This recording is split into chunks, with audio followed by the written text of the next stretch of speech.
I did not at all think I was going to make this video.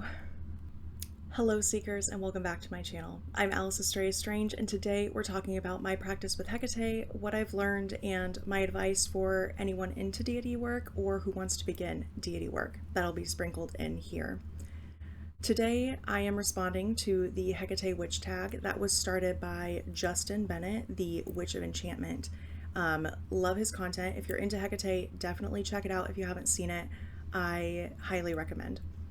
So let's start with, I did not at all plan to make this video. This video is completely impromptu, completely spontaneous, and 100% unplanned, which is not at all like me, but a lot came together for this video to happen, and I'll talk about that at some point in here. But for now, let's get started with Hekate, my practice, and what you can learn from my experiences.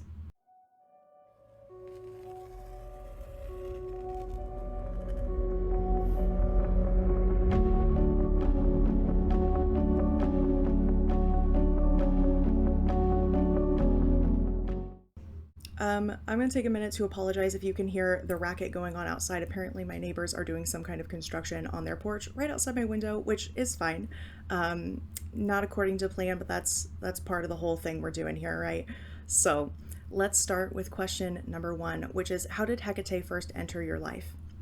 So this is a story I've only shared in snippets, and the second half of this story I've not shared at all. So this will be fun to get into. I also had some recent, as in this morning, realizations about this second half of the story that I'm going to share with you. So this is fresh for me too. I don't know. Let's just get into it. So Hekate first came to me back in 2019, and I had been a witch by title, goodness, since 2013 is when I first started diving into witchiness, and it really took the form of earth-centered spirituality, druidry, that kind of like earth worship, very pagan. And from 2013 to 2019, I was in that exploratory learning phase. In 2019, I had just moved to a new home. I was living with a friend. My wife and I moved in with my friend, and he also had a roommate. And this roommate was a Wiccan, and she had been Wiccan for, goodness, I don't even know, like maybe 10 years or so.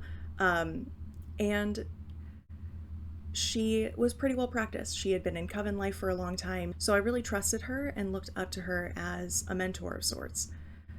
And as far as what was going on in my life, I did not move in with this friend for happy reasons. It was like financial crisis type reasons. And I was really worn down by that.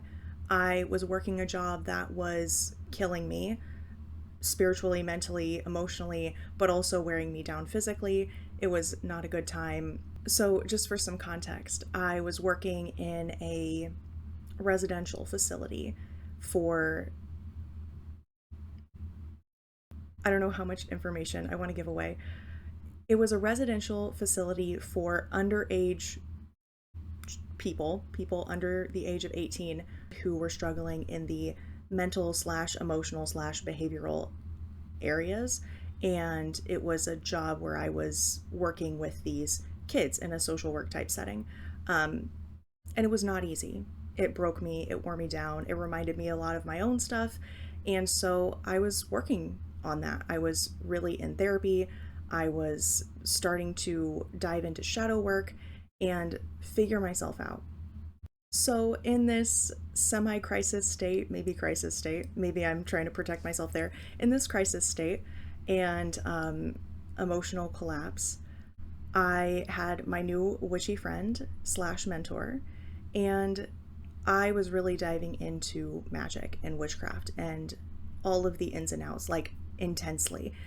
I felt really called to looking into deities, not because I was trying to find one and choose one, like gimme, who's right for me, but it was really like, I just love the archetypes. I love learning about archetypes. That's just one of my favorite things to do. I come from a psychology background, so it's really fun for me to look at those archetypes and how they show up in life and aspects of them I may find in myself, etc.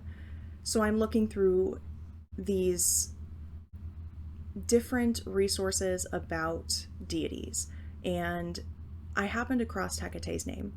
And when I found her, the information provided was like so minuscule. And there was a part of me, when I read her name, I repeated it over and over in my head. And it was one of those things where I kind of had this gut feeling. I did have a really strong gut feeling. That feeling of like excitement almost, maybe a little like an intense type feeling. It feels big. Like this was just like, this feels big somehow, and I can't explain it, but it was very grounded. It felt very serious. And at the time, I was not in tune with my intuition. I had done no intuition exploration. And, you know, now I know that that's how my intuition shows up, this big feeling, but it's very grounded. And so at the time, I just knew that I could not get her out of my head. I knew like literally next to nothing about her. So I came across all of this information about Hekate on like November 11th ish, and there were a lot of synchronicities that aligned to help me to understand that this was something serious. Like it was too many things, and I had never experienced anything like that. It was very exciting, but I still had that very grounded, intuitive feeling. And I started digging in over the next couple days and just realized that this feeling was only getting stronger and more grounded and more sure, just very sure in what I was meant to do. Now, if you're not aware, one of Hecate's more modern holidays is November 16th. It's the night of Hekate.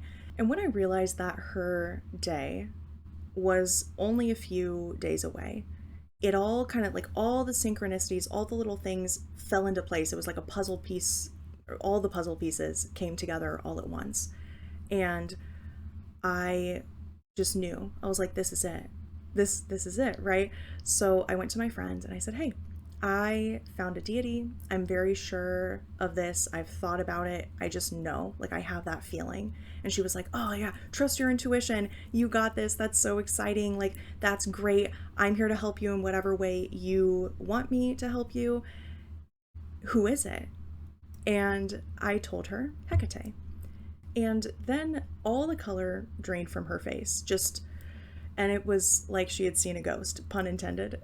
So she looks at me and she was like, are you sure? And I was like, yeah, I'm sure. And she goes, no, this is like, you don't want to, no. And I was like, what? Like, what are you talking about? And she was brought up in a very traditional Wiccan coven style, very old fashioned in their kind of love and light approach. She'd gone through a very long process of learning deities and studying them. And she told me that her mentor had given her, her high priestess had given her all of these deities listed or something like that. And when she came to Hekate, her high priestess told her, you don't fuck with Hekate. You don't want to mess with Hekate. And she wouldn't even let her learn about Hekate, which is so sad, which is pretty much the plight of Hekate. But nonetheless, I told her, like, no, I'm really sure of this. I'm really sure. And my friend was not. So she took a few days, and finally she came to me and she said, all right, I'll help you. In retrospect, maybe she was helping me because she knew I would end up doing it myself and wanted to make sure I didn't fuck it up or something. I don't know. But either way, she helped me. So just a few days after having that hit of like, this is it, Hekate is for me, I did a dedication ritual. And it was November 16th of 2019. For this ritual, I went to a crossroads, and it's a crossroads of 3 different roads that intersect in a way that create a triangle of land in the center. And so I just had always felt really called to this crossroads. It's very odd, very unique, and that's my vibe. So we went to that crossroads. I left some offerings, said some words, came home and sat in my friend's ritual room, and she helped me to do the dedication ritual. It was the first time I had ever seen anyone else do magic. It was the first time I had ever been a part of magic that was done according to some kind of tradition, or like that felt very ritual, that felt very magic. So that was very significant to me. And from that point, I would say my life changed, but not necessarily in a bad way or a good way. It just, I had a direction, I had a path, and the things that felt so horrible, I now had something, some kind of guiding light to go back to. And it was, at that time, such a saving grace. It was exactly what I needed. Probably did save my life in one way or another. Then, let's fast forward to 2022. 3 years later, I chose to do a rededication ritual. I was ready to take a new, inspired direction in my practice. And I chose to rededicate myself. Now, I want to say, I did not look at any of this information. Like I said at the beginning, I didn't look at any of this until this morning. And I was preparing for this video after everything that's happened to come together to make this video happen. And I found the ritual outline I had made for myself for this rededication ritual. And this happened on the 3-year anniversary, November 16th, 2022. It's funny, I looked back at this ritual and the petitions and the promises I had made, and something I had asked her to do was remove the obstacles to help me follow her path and to open the way for me to be her dedicant. I'm gonna be real with you. Let's just be honest, all right? Because I think it gives some context to the story. Just a few handful of days after this rededication ritual, everything just fell apart in my family. And I mean, this was earth-shattering, groundbreaking, tower card moment, pivotal life change for me and everyone in my family. What happened was my father was charged and arrested for the sort of crimes that you just don't talk about, the sort of crimes that I will not be mentioning specifically in order to protect the people who were harmed by this, because God forbid anyone ever come across this video in my family or my personal life. It's none of my business. It's not my story to share, but I will share the part that is mine to share. This relationship in my life, I did not think we were going to get this real. So this relationship in my life with my father had always just been the bane of my fucking existence. It was very abusive. It was very awful. But I was really the only one who ever saw it. I was the only one who ever acknowledged it. And I was that person in the family who just wouldn't take the shit. Wouldn't take the shit. And for that reason, I suffered, right? When I did this rededication ritual, a few days later, all of this comes to light. I won't say I was well. I won't say I was great. But I will say that this ritual, this rededication, is probably the reason why I thrived through it, and came out the other side better than ever. Everyone in my family, my mother, all of my siblings, none of them are well. None of them have recovered. They all have really let their lives fall apart. Understandably so. But I am incredibly grateful because, I just realized today that had it not been for this ritual and whatever pull led me to rededicate, I don't know that I would have come out better for it. And that's such a lesson I've learned with Hekate. We'll get into that. But allowing the darkest of moments to become opportunities and chances to change, chances to make a difference in your life, to make things different. So that is essentially my story with Hekate and how she entered my life, and more recent realizations and updates on that journey. So question number 2 is, what aspect or epithet of Hekate do you connect with the most and why? Great question. In all honesty, to be so for real, I've only begun to dip my toes into the different epithets and like understanding them by name. I spent most of my practice learning Hekate by the way she came to me and the energies and aspects I experienced with her. So let's talk about those. In the beginning, Hekate came to me as a very motherly type figure. This was like, a lot of people have described her this way, but it's like the mother who nurtures and cares about you, but when you do something really stupid, she's going to give you the look. She's going to look at you and be like, I knew you. I told you. I warned you about this. Look what you got yourself into. And my relationship with her in that aspect was incredibly powerful, learning that experiencing this motherly energy that is both firm and strict and expects you to do your best and be your best, not to play small, but also will hold you when you cry. And that was probably some of the most moving experiences with Hekate in the early beginning for me. I would connect with her by just sobbing, and it really did feel like being held by her energy. And that to me was such a healing experience. To experience what it's like to be reprimanded and, know that you fucked up, but still loved, still cared about, still taken care of, unlearning the fear of failure, of being a failure, of messing up. That was a big part of my early journey. Another aspect of Hekate I work with a lot is her guardian of the crossroads, like queen of liminality situation. This part of her is probably currently the biggest one I work with.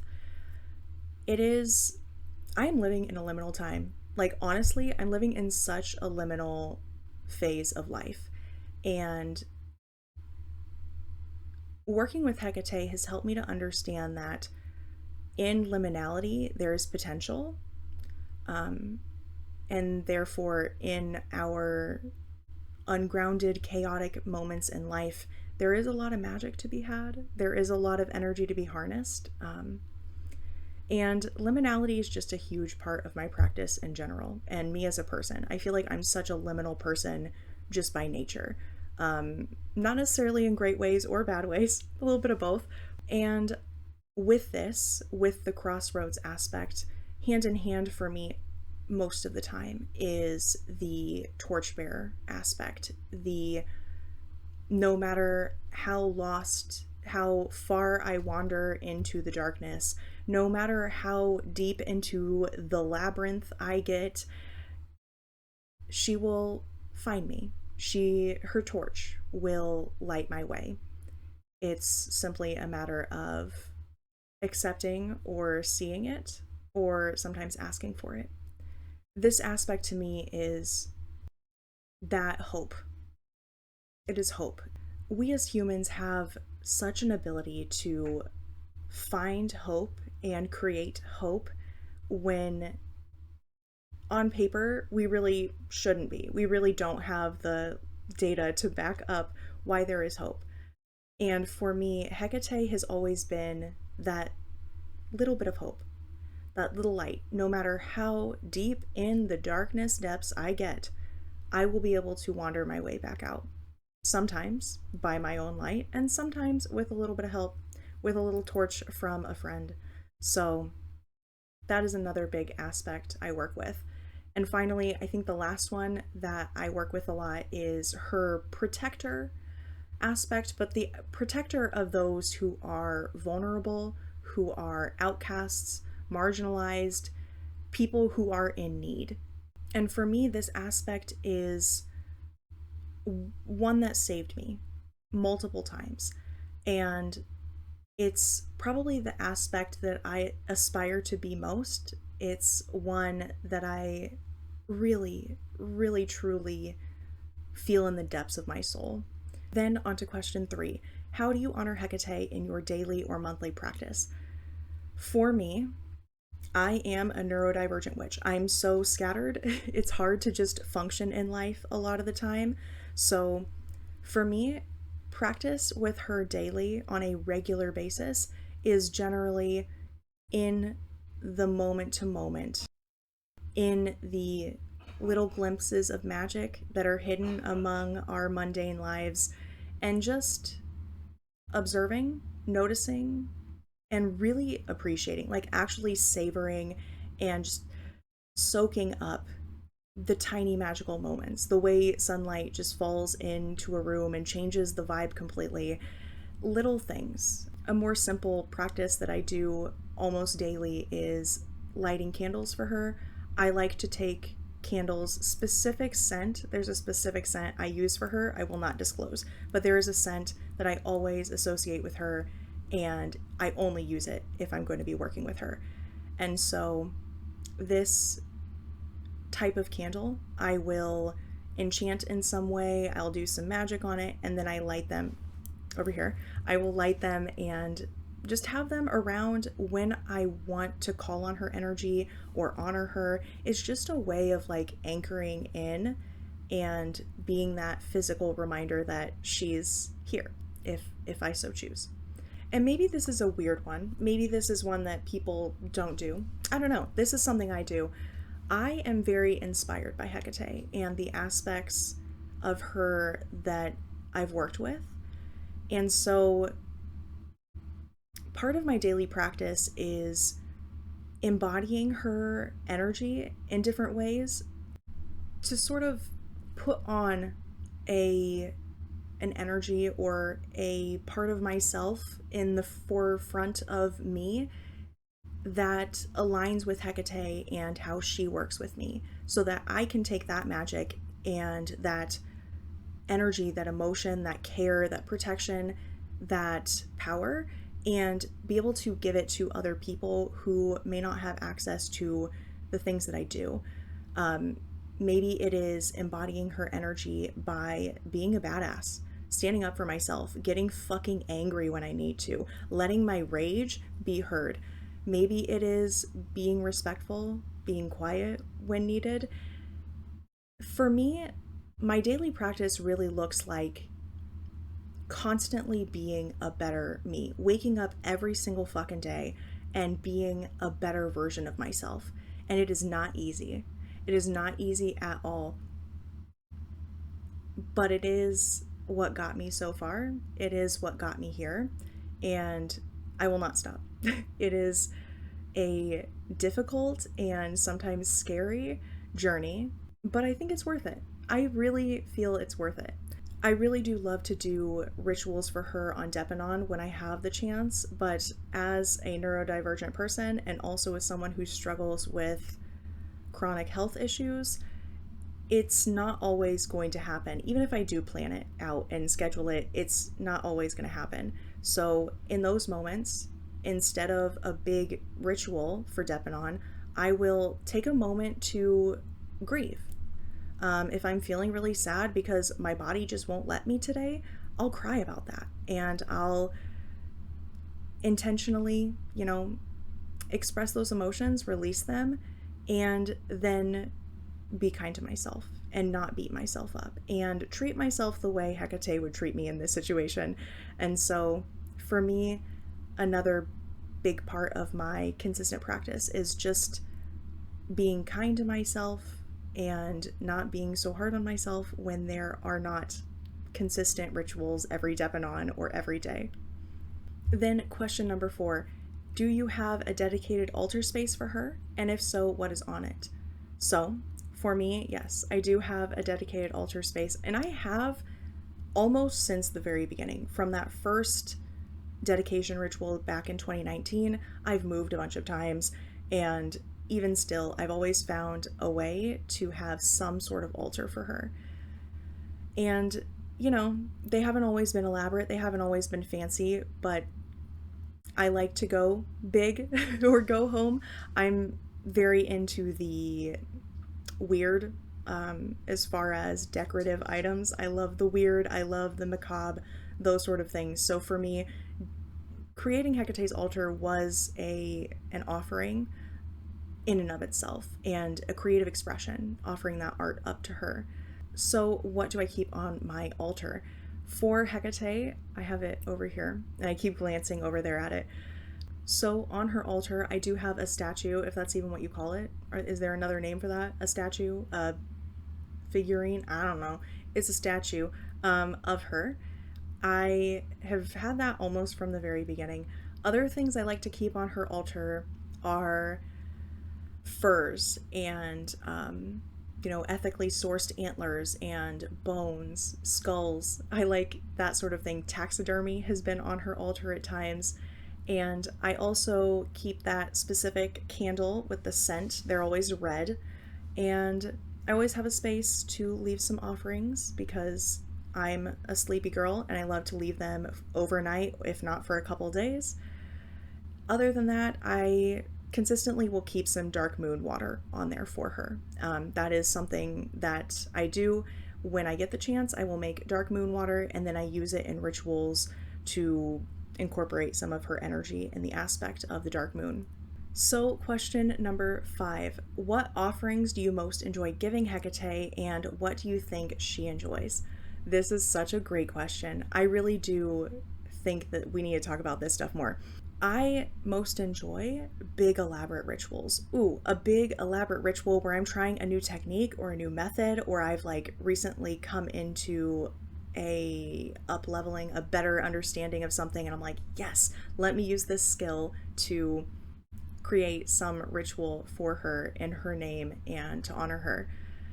And does that normally happen? No, it does not. Honestly, no, it does not. That's my favorite. That's what I enjoy, but it's not what normally happens. Something that does happen pretty regularly is for Hekate, when I learn a new skill, when I learn a new magical venture, I am very much a chaos magician by philosophy.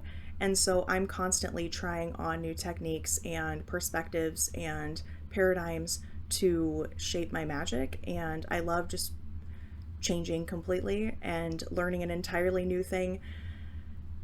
For Hekate, this is often what I do. I often will dedicate myself, commit myself to learning a new skill, a new practice, a new form of magic to honor her, to say, yes, I recognize the magic in me. Yes, I recognize all of the magic you've shown me over the years, right? This is one for me that really fits my personal practice and the way I work through things.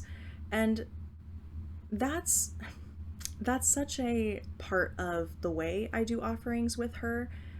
They are almost always acts of service. And if you are not someone who is familiar with offerings that are acts of service, for me, it's really just doing something, taking an action in honor of someone. So if you're a beginner, let's stick this in here. If you're a beginner and you want to start dabbling, you want to start beginning your journey with a deity or Hekate, take time to learn and read about them, but do it intentionally for them. Like, set the intention, I'm going to do this for you in your honor. And that is an act of service. Deities love that shit. They eat that up. Oh my gosh. Learning about them, honoring them in that way, and doing it with like a little magic mixed in. Ooh, eat that shit up. But acts of service, and more recently, a big part of my offering practice to her is sacrifice. And what I mean by that is personal sacrifice. If I really want to, I don't know, start being healthier, right? If I want to start eating healthier, I will choose to make that change to better myself and my life. I will choose to make that change for her, for her. And, you know, it's worked for me. It works for me when I just cannot get myself in fucking gear about eating healthier or having a good sleep schedule or actually committing myself to practicing magic in the way I've been like scheming up and envisioning and I just haven't acted on. At some point, I realized that the resistance in me is like an accountability issue or some whatever. And it works for me to say, you know what, I'm having trouble doing this just for myself, but I will do it for her. So I do. And that is a personal sacrifice, giving up my time, giving up what I really wanted to do, what I really wanted to eat, and just being a better me, being a better self. And that is really the biggest offering for me, being my best self. And in tandem with that is facing my fears. And let's talk about this video for a second. Let's talk about this video. So I did not plan to make this video, as I said. Here we are. I have been working through a period in my life where I've had rapid fire death and rebirth cycles. Very quickly, lots of rebirthing, and it has not been easy. It is a very chaotic, liminal time. But I've realized that creating content is actually something I just love. It's something I love to do. It's something I really enjoy. And after all that I've gone through just recently, the transformations and the understandings and the new fire in me to do things different, do things more authentically, more real, I was really struggling to make it happen, just with health and with time and with energy and living situations, etc. And for a few weeks, I've been building this new system for myself in what I do for work, what I do for content creation, what I do in my life. And I've been taking action to start putting new content together. I have some stuff set aside, some ideas, some thoughts planned out, but there was just, it was like everything in the universe was coming to like throw roadblocks in my way, just like to block my path. And I was feeling super frustrated. I was feeling very dejected and tired, kind of wanting to give up, honestly, like throw in the towel, like, okay, let's hit pause. Let me come back to this when I'm better, right? And I pull cards with Hekate regularly. I will talk to her when I'm feeling uncertain about things. I pull cards with her, and I've been asking her, am I meant to do this? And I'm always told yes. I'm asking her, am I going to, like I asked her yesterday, am I even going to record tomorrow? Like this has been my plan for a few weeks, and I didn't think it was going to happen because I was not ready. And I asked her and she said yes. And I was like, all right, what do I need to do? What do I need to plan? What do I need to put together? And she was like, nothing. You need to sit. You need to rest. You need to surrender. You need to be quiet. You need to listen. And so I did. I relaxed. I had fun all day yesterday. I chilled. I meditated for a few hours. I napped, like all these things. I just followed the flow. Like I set the intention to just follow whatever flow was given to me. And I did. And that looked like resting and taking it slow and doing no preparations. Then that brings us to last night. Last night, I was struggling to fall asleep, not that unusual, and I turned on the TV to watch some YouTube, which is a pretty normal routine for me when I can't sleep. And that is when I came across the Gilded Ravens video for the Hekate Witch tag. Now, one more plug. If you've not watched any of the Gilded Ravens videos and you are a Hekatean, a fan of Hekate, you just like the energy, go check out her content. This content, okay, we'll take a minute. This content for me, created by the Gilded Raven, Roxanne, I believe her name is, I'm incredibly grateful for. I came across her content Right as I was just getting all of these signs and these messages and going deeper into a deep connection with Hekate already. And these videos started coming up. And I really haven't watched much witch content on YouTube for many months. For many months, I've been in such a hermit phase. And I found these videos and I was like, you know what? Sure, it's time. Like, this feels right. Let's do it. And I started watching her videos.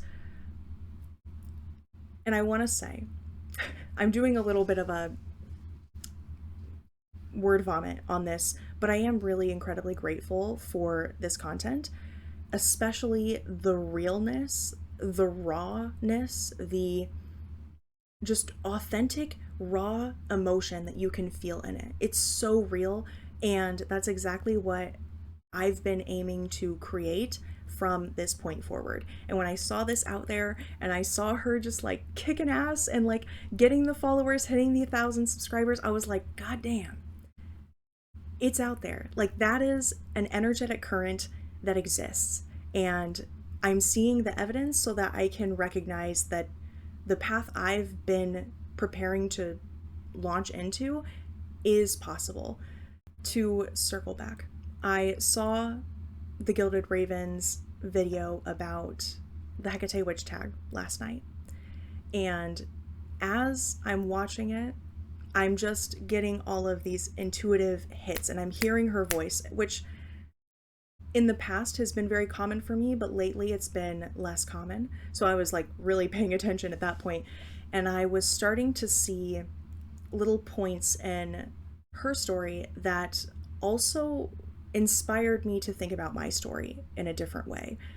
And it was, I've been feeling the pull to the witch tag since Justin came out with the tag, but it was really seeing this video by the Gilded Raven that pushed me to do it. And it happened late last night, way later than I'd like to admit, and it hit me. I had that grounded, intuitive, a big feeling, very intense and important, but grounded. And I was like, oh, this is it. Hekate told me I would be recording tomorrow. She told me you don't need to plan. Well, here you go. And that's how the sign showed up for me. And so I woke up, threw away all of my plans for the day, all of the things I thought I would be doing or recording, and I'm doing this. So all of that to say, this is an offering that I do for Hekate. This is something I do, is following the pull, making the move even when I don't feel ready. And that's really important. I think so often we feel like we're not ready for things that we really are. It's that limiting belief. It's that fear. It's that maybe fear of being great. It's that worry that you will fall on your face, that you will fail. And for me, my relationship with Hekate has repeatedly been facing your fears, being your best self, and doing the damn thing. And so this is it. I was very afraid to sit down and just brain dump, to just talk without a plan, but what a better way than to talk about Hekate, like my number one go-to thing in my practice, the longest standing consistency. So thank you to Justin and the Gilded Raven. I think the community aspect of what we're doing here is so important, and we don't often get to hear how much these videos mean to us. And I don't care if it's weird. I don't care if it feels weird or awkward or vulnerable. I really appreciate it. So thank you, sincerely. In a way, you both gave me a little bit of fire to relight my torch and walk this new path for myself. So thanks. All right, that brings us to question number 6. Has Hekate ever appeared to you in a dream, vision, or moment of crisis? Yeah, honestly, countless times. I'm kind of just the person who is very visual. I have a lot of visual insights. My psychic abilities come in very visually. Often it comes and goes in life as I cycle through my different seasons, but for me, she has very often shown up in visions, and in moments of crisis, not so much dreams. I'll share one story that's probably my most cool sounding. This was back in maybe 2022. Yeah, 2022-ish. I had started a different job that was also draining. I was doing my podcast by this time. I had just started, and I had built a meditation practice where I would meditate for 15 minutes in the morning and 30 minutes at night, which honestly is kind of like a crazy amount. Did it help me? Absolutely. Did it rocket me into all sorts of psychic abilities and magical abilities? Yes, absolutely. Do I recommend it? Only for the people who are dedicated as fuck, because it's not easy. Or the people who love to meditate. I don't know. Maybe that's my own biases getting mixed in there. But I had built this meditation practice, was very consistent. So I had done my 15 minutes in the morning and I went to do my second round and I was meditating. And then all of a sudden, it was like I was dropped into this other place. I was sitting outside at nighttime, stars out. First of all, I can hear the sound of fire crackling and I can see like a glow. And pretty quickly, it cleared up. It started very blurry and it cleared up, and I was sitting on the ground across from this huge bonfire. On the other side of this fire, in a direct line from me, was Hekate, and she was standing there in her full glory.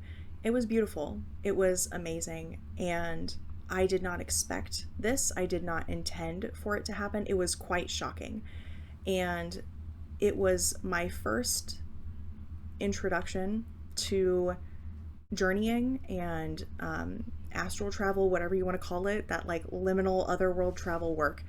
And this place became an inner temple of mine. I would go there for 15 minutes in the morning and 30 minutes at night or more every single day. And this is where I started working. I would work on my psychic abilities here. I would talk with my different spirit guides. I would talk with Hekate. Sometimes I would just sit. I have a cat who is passed away now, and she had only been passed away for a few months, I believe, at the time this happened. And she lives in the inner temple, and she'll sit, and I get to pet my cat. It's a beautiful experience, and one that's hard to encapsulate with words. The entire experience was very magical, very intense, and rocketed me into a whole different layer of my practice.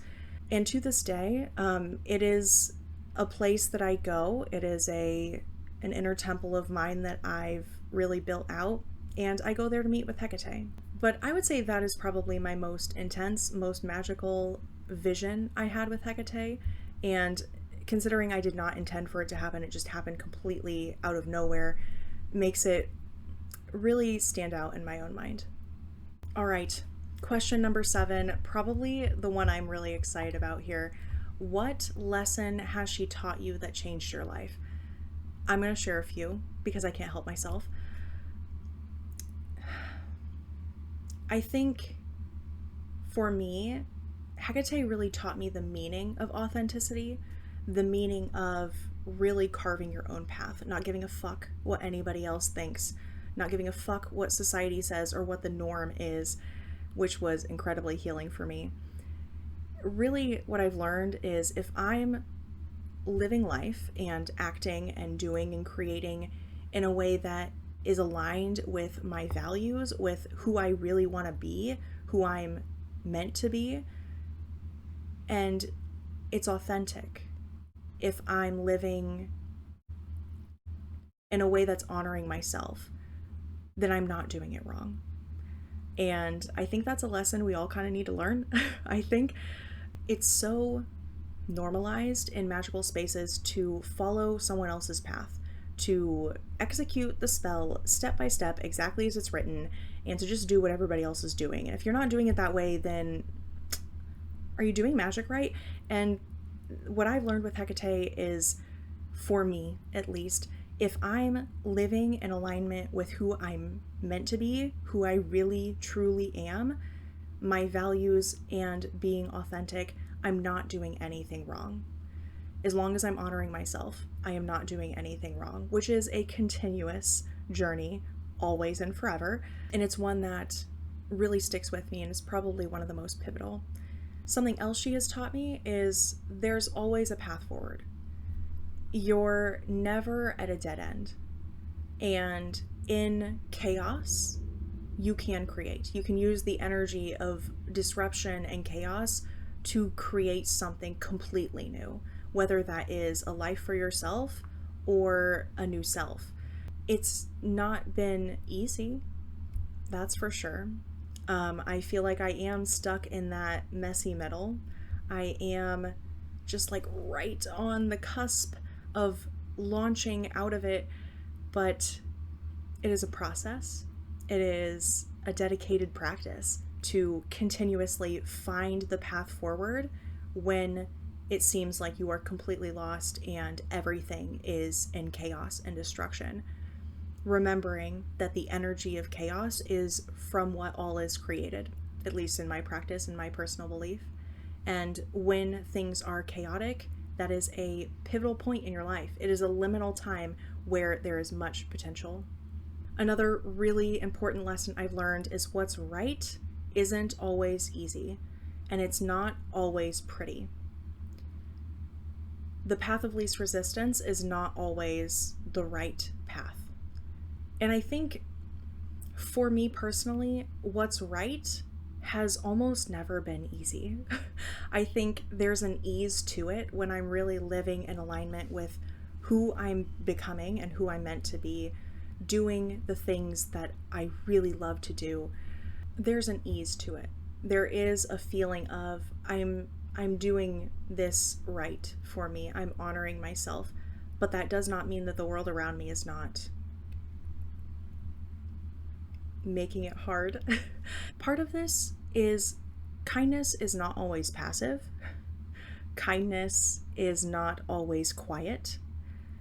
And there's a difference between being a peacekeeper and a peacemaker. And if you're really, really searching for peace in your life and in yourself, often you have to create peace. You can't just keep peace because there really isn't any in the moment. So learning that to create peace in my life, sometimes I have to stand up for myself. Sometimes I have to say the hard thing. I have to set the hard boundaries. I have to cut the people off. I have to disown. I have to completely move on and reinvent myself. The right thing is not always what's pretty. It's not always what's easy. And kindness is not being passive. It's really important for my practice in my life, noticing the magic in everyday moments and making magic in a moment, in a completely unexpected, random, magical moment. You see an opportunity and you take it. I've learned that magic isn't always planning. It's not always in-depth rituals. It is taking advantage of a moment and an energy that presents itself to you when unexpected. But at the end of the day, like, you don't need anything to do magic. You don't need anything to do magic. The magic is like in you. The fact that you exist and you're thinking about magic and you have all these esoteric thoughts and desires and you're out here just living life, this is magic. Like, for me personally, magic is just energy and the way we move and manipulate energy. And that translates to everything, your emotions, your thoughts, your desires, your beliefs. And I think magic as a practice is different than magic in general for me personally. And, if you want to learn more about this, if you want to hear me talk about this in depth, that will be coming. You can hit the subscribe, you can do the notification thing, all the stuff.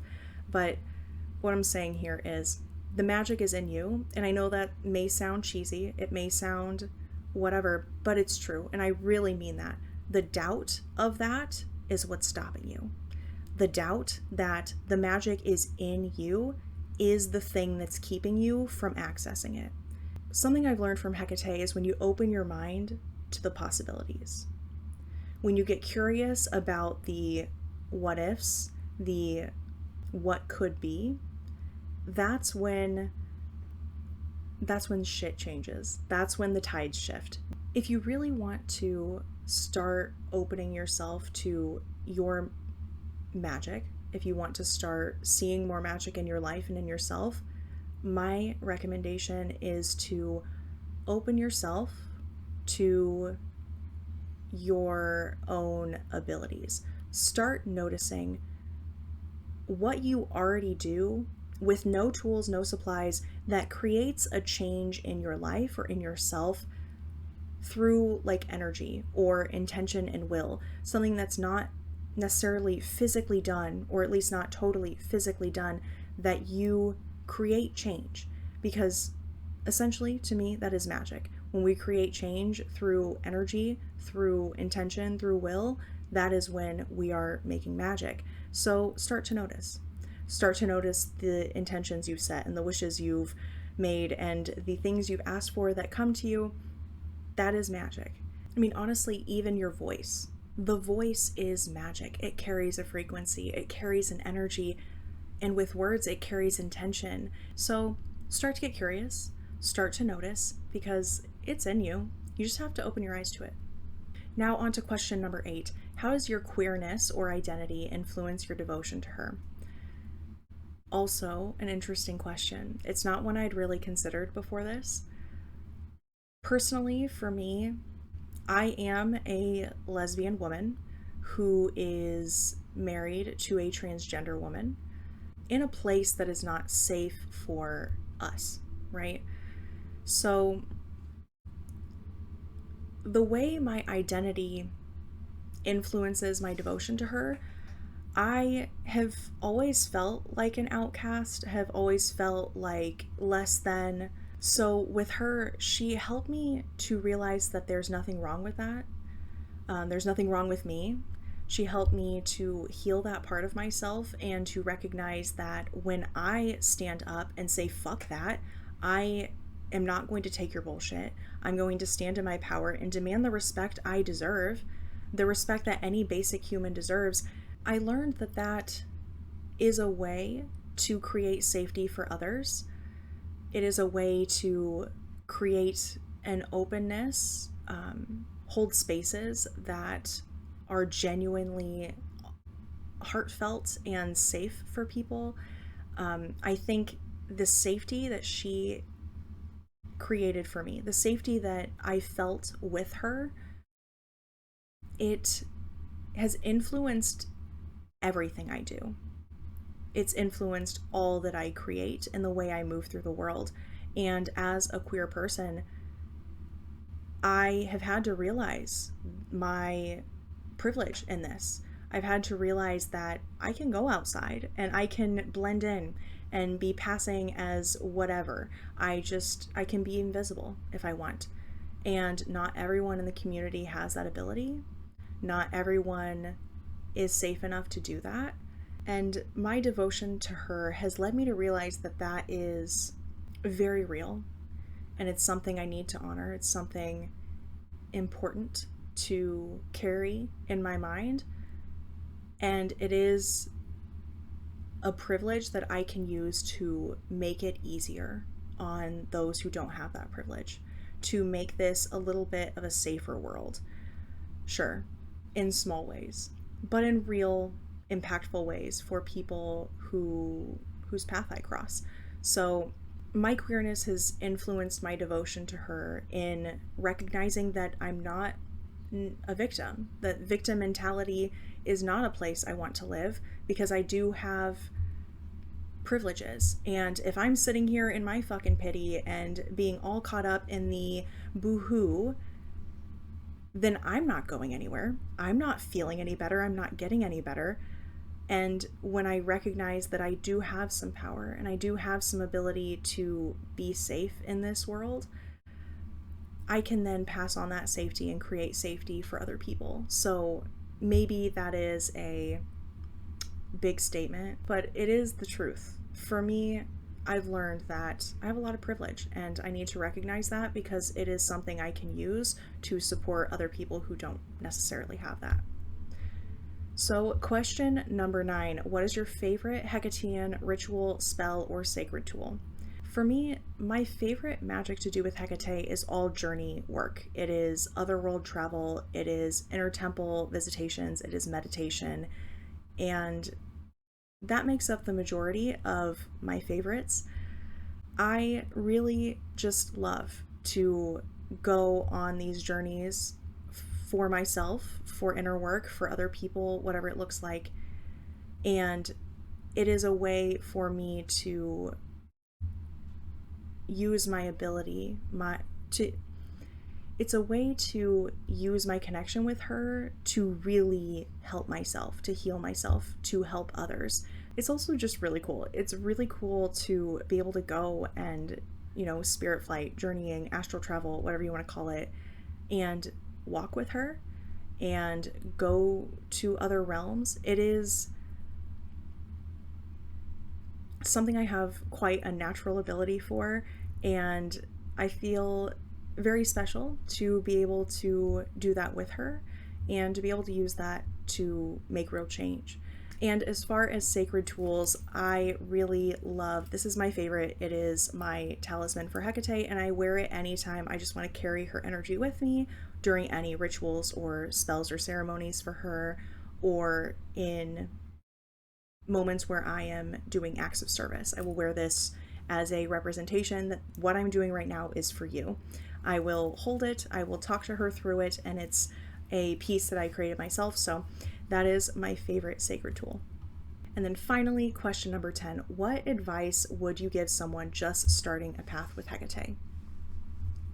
I think this is probably the advice everyone's going to give, but I'll give it. Learn, go, explore, get curious, learn the origins, learn the history, learn the original way of doing things, and then carve your own path. Then create something completely new. Allow the beginning of your journey to start with what we know. What we know is like common or the historical, etc. Get yourself a book. I highly recommend. I love Keeping Her Keys. It's a good one. Just start with the learning part, but then kind of throw it all in the trash and do your own thing. Completely your own thing. For me, that has been the biggest portion of my practice with Hekate, is doing it more myself, doing it more authentically, more weird.